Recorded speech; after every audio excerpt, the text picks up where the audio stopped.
El 7 de noviembre de 1940, la historia de la ingeniería civil se partió en dos en el estado de Washington. Aquella mañana, el tercer puente colgante más largo del planeta, una joya de la arquitectura moderna que prometía conectar de forma idílica la península de Olympic con el resto del continente, se desintegró por completo como si estuviera hecho de papel quebradizo. Lo más perturbador de este evento es que no ocurrió ante el azote de una tormenta apocalíptica, ni bajo el impacto de un terremoto devastador, ni a causa de un fallo oculto en la fundición de sus materiales. La razón detrás del desastre fue algo mucho más invisible, sofisticado y trágico: un error de cálculo matemático. Los ingenieros más brillantes de la época habían computado a la perfección cuántas miles de toneladas de peso estático podía soportar la colosal estructura bajo condiciones normales de tráfico, pero ignoraron por completo una ley fundamental y dinámica de la física de fluidos.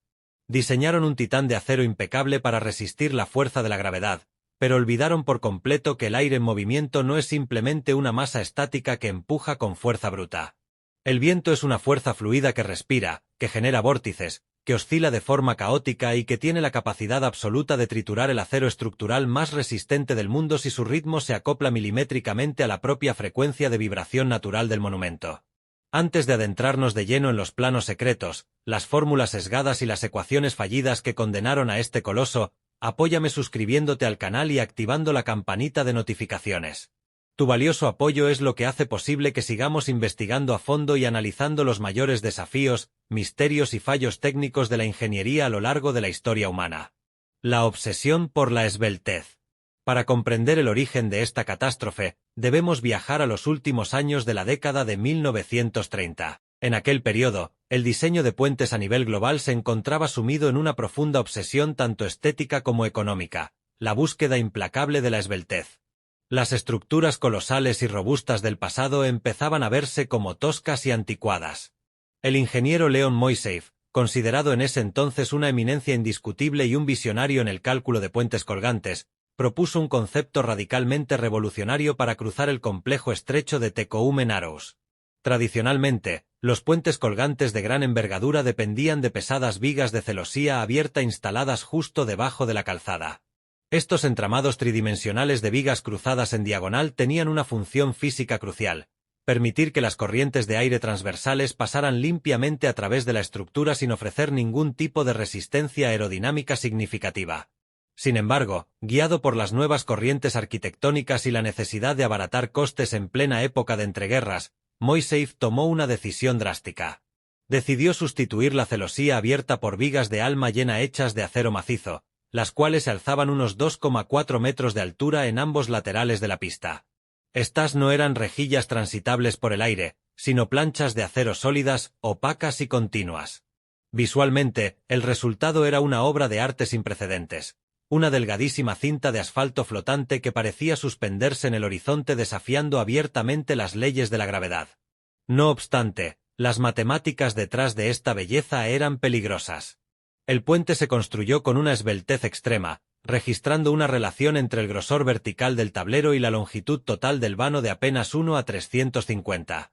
Se trataba de una proporción increíblemente estrecha y flexible, una estructura con una rigidez torsional prácticamente nula para las magnitudes de una obra civil de esa escala. Los vórtices de Kármán y el efecto lupa del viento. El verdadero peligro de esta configuración no tardó en manifestarse, consolidándose desde el mismísimo día en que se inauguró la obra al público. Incluso bajo la influencia de brisas sumamente suaves y moderadas, los conductores que cruzaban el estrecho empezaron a notar con pánico cómo el puente subía y bajaba de manera rítmica y pronunciada, un oleaje de asfalto que rápidamente le valió el apodo popular de Gertrudis la Galopante. ¿Cuál era el origen de este misterioso comportamiento que los ingenieros de la vieja escuela no alcanzaban a comprender?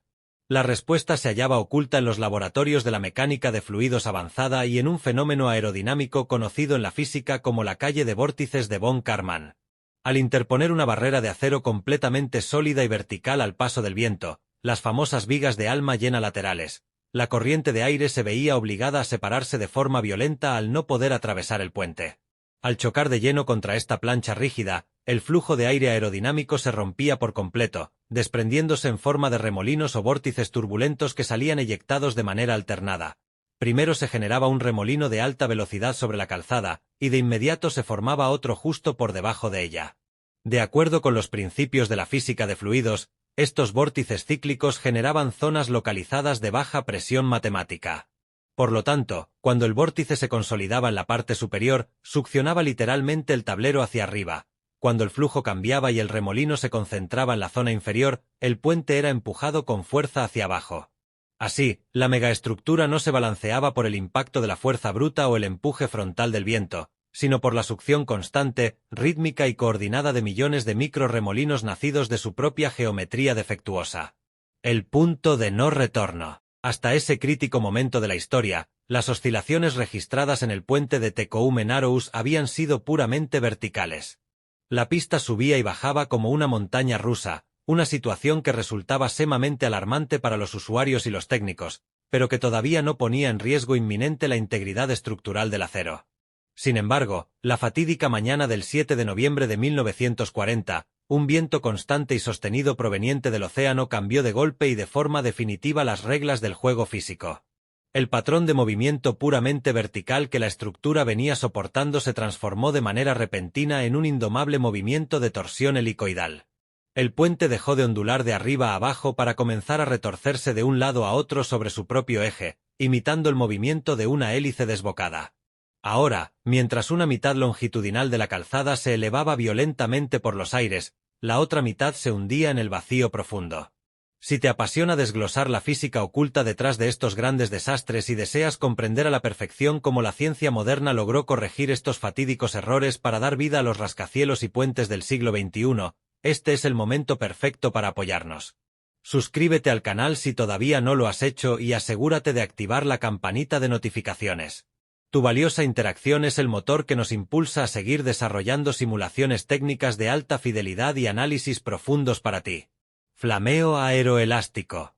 Lo que verdaderamente terminó por desintegrar el puente de Tecoume-Narrows en cuestión de horas no fue el impacto de la resonancia clásica generada de forma aislada por los vórtices de von Karman.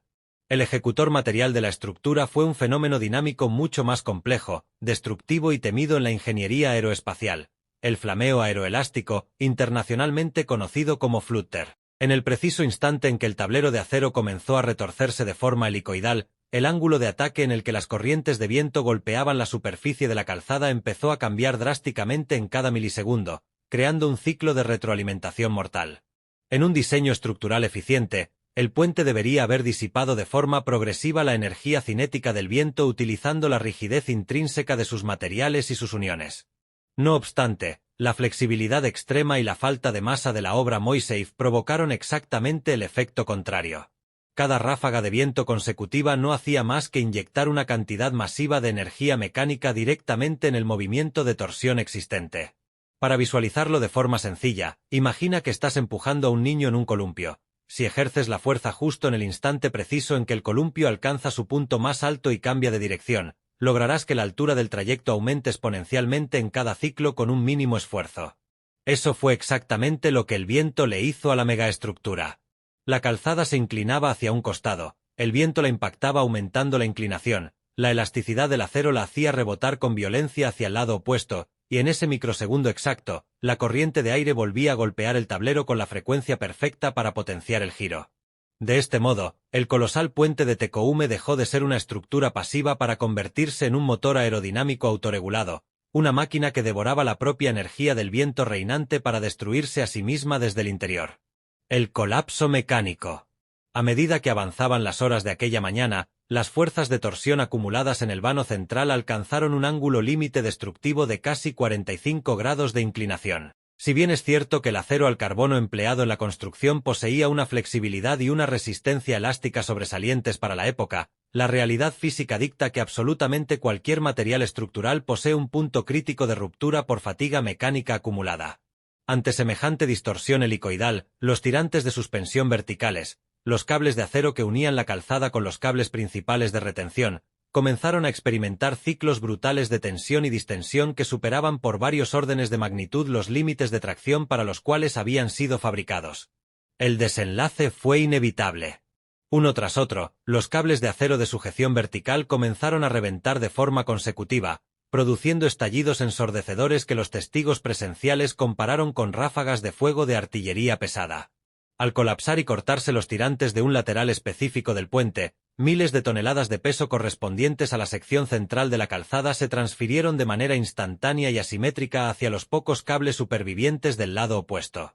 Esto desencadenó un fallo estructural en cadena de proporciones colosales.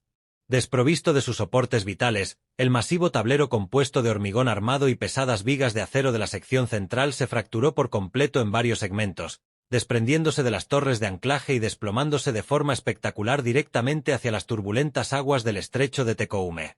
El legado que cambió la ingeniería civil. Las impresionantes imágenes del colapso de Tecoume Narrows quedaron grabadas a fuego en la memoria de la humanidad y cambiaron para siempre, y de forma radical, las matemáticas aplicadas a la ingeniería civil. A partir de aquel trágico 7 de noviembre de 1940, la comunidad científica internacional comprendió a la fuerza que un puente de gran envergadura jamás debe diseñarse considerando únicamente las cargas estáticas, es decir, el peso de los vehículos que transitan por él o el peso de sus propios materiales de construcción. Se volvió obligatorio diseñar las estructuras entendiendo que son elementos dinámicamente aerodinámicos sumergidos en un fluido constante.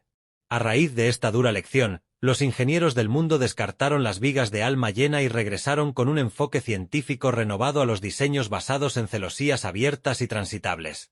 Hoy en día, los puentes colgantes más grandes y estables del planeta, como el Gran Puente de Akashi Kaiki en Japón o el Puente de Çanakkale en Turquía, son sometidos a meses de rigurosos ensayos dentro de complejos túneles de viento a escala. Sus tableros ya no son barreras planas, sino que se diseñan utilizando perfiles trapezoidales huecos y deflectores de aire que funcionan de manera idéntica al ala invertida de un avión comercial. Su objetivo ya no es resistir el paso del aire, sino canalizar las corrientes de viento de forma inteligente para generar cargas de carga aerodinámica descendente, aportando estabilidad y eliminando cualquier posibilidad de resistencia destructiva. El coloso de Tecoume Narrows se desplomó ante la mirada incrédula del mundo, pero fue precisamente sobre sus ruinas retorcidas donde la ciencia logró edificar los pilares inquebrantables de la ingeniería moderna. Si te ha fascinado este detallado análisis científico y técnico, apoya nuestro trabajo dejándole un buen me gusta a este vídeo. No olvides suscribirte para asegurarte de no perderte ninguno de nuestros próximos bloques de tecnología y megaproyectos, y recuerda activar la campanita de notificaciones. Déjame saber abajo en la sección de comentarios qué otro gran desastre estructural o misterio de la ingeniería te gustaría que desglosáramos por completo a nivel físico en los siguientes contenidos. Nos vemos en el próximo vídeo.